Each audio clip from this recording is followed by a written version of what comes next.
What is our issue now?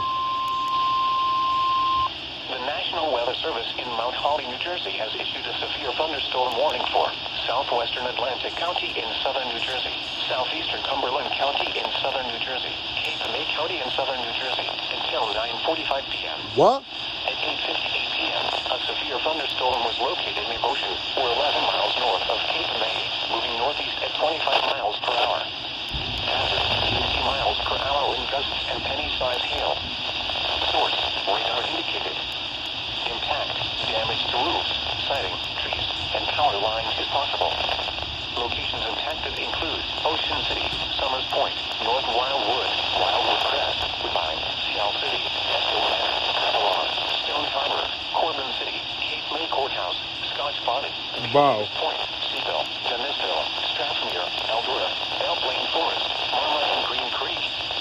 This includes Garden State Parkway between mile markers 4 and 29. For your protection, move to an interior room on the lowest floor of a building. Torrential rainfall is occurring with this storm and may lead to flooding. Do not drive your vehicle through flooded roadways. Repeating, a severe thunderstorm warning has been issued until 9:45 p.m. for the following counties in New Jersey: Atlantic, Cape May, and Cumberland.